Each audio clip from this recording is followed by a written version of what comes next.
going on, my PT peeps, my Walking Dead family? One Eyebrow back to talk about The Walking Dead Season 8, Episode 5, a review and discussion. So obviously, spoiler warning if you haven't seen the episode, because we're going to talk about it. And here we go, guys. So episode 805 just finished, and I thought it was great. I thought it was one of the best episodes so far of Season 8. It connected stuff from episode 1 and here and there and where it's going. And it was just a good bridging episode that connected a lot of different parts of Season 8 so far. Now, I have to admit, I liked Negan in this episode. I'm a Team Rick guy, but Negan was pretty funny. I liked the connection with it. Here, Negan talking with his lieutenants. So that was the meeting that they were in with Gregory and Simon and Dwight and Eugene and Gavin and Regina. And it was pretty cool. So you saw that connection that I was in a meeting is what Negan said. He was talking there. Regina had more of a part. We'll see that she was lieutenant in one of the outposts. So it was kind of cool.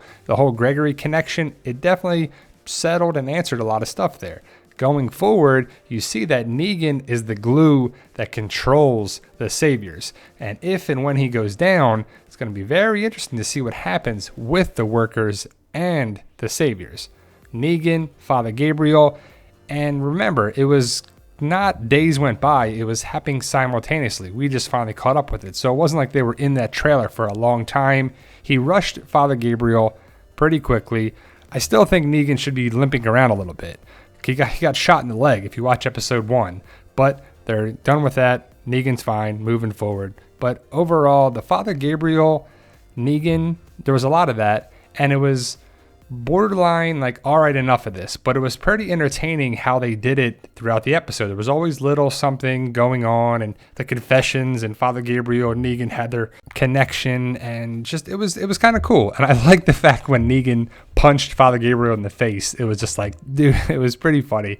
I laughed at that for sure. But Father Gabriel, Seth Gilliam did a good job. I thought it was a good just wrapping that up, and now we can move on with it. Now he's a prisoner, and we'll talk about them more at the end, what it meant and what we saw.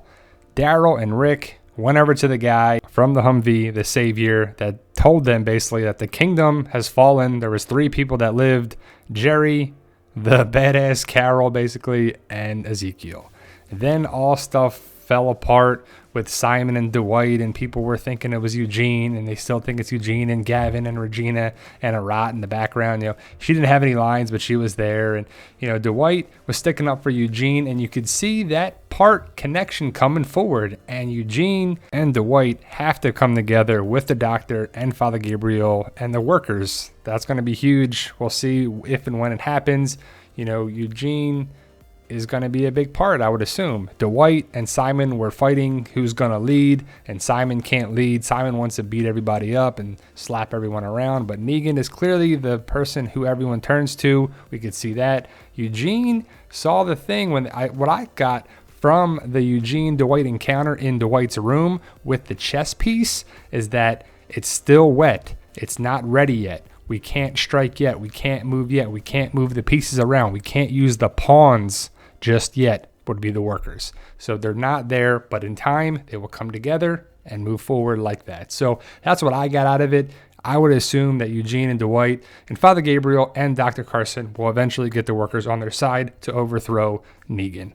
Negan was pretty cool, the interactions with Father Gabriel. There was a lot of it, and it felt not too much watered down and not too like over the top where it was like, all right, enough already. I like the idea of them talking somewhat, but Father Gabriel is building this connection with Negan, and it was okay, but we found out how they were going to get out of it.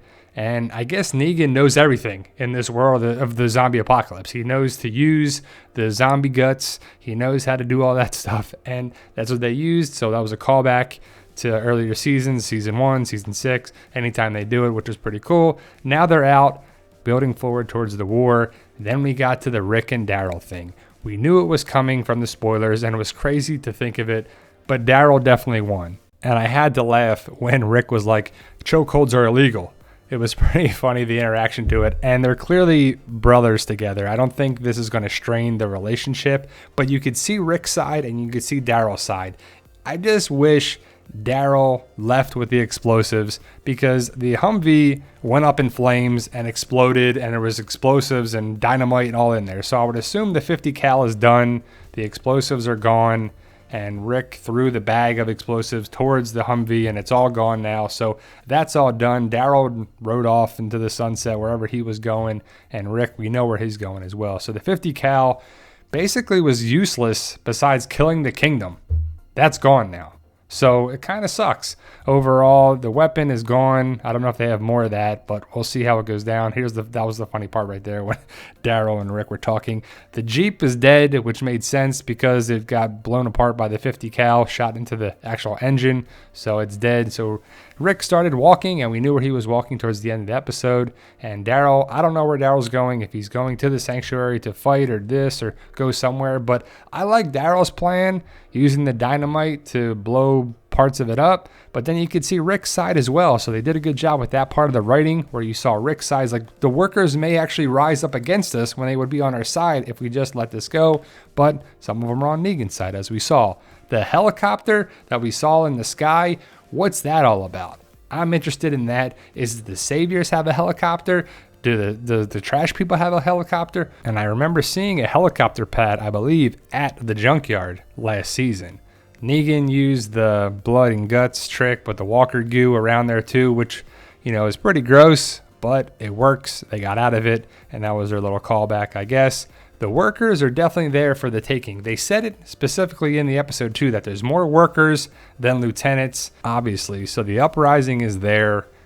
Dwight was trying to do that with a bag of guns, was trying to give that to them to help out and to have an uprising and to basically set that thing up. Eugene caught that. Eugene, everyone thinks, is the mole, is the rat, but he didn't do anything. He is not the one to be blamed at all for this.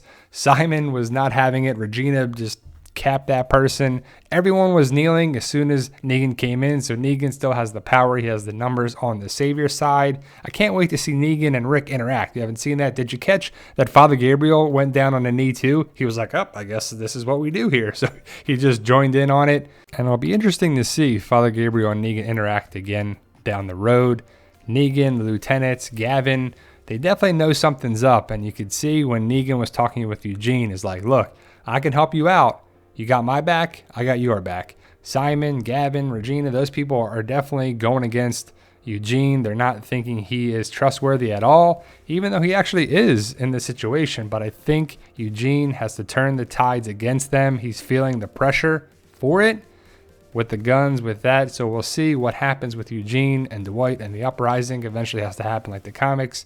Simon, Stephen Ogg, he's on The Talking Dead right now, and he's pretty awesome. I like to see more of Simon. How about you guys? Post your comments below about episode 805. And lastly, Father Gabriel, well, second to lastly, Father Gabriel. Is he sick? Is he bit? Is he faking it? Is he trying to get the doctor and Eugene on his side? I think so, but we'll find out. And Rick was going to the scavengers, back to Jadis for some reason. It better make sense. I think it's kind of stupid, but I can't wait to find out. So there you go, guys. Give me a follow on Instagram, at Twitter, at the PT channel. We post up there all the time. We're doing some giveaways, and you got to be on there to get those.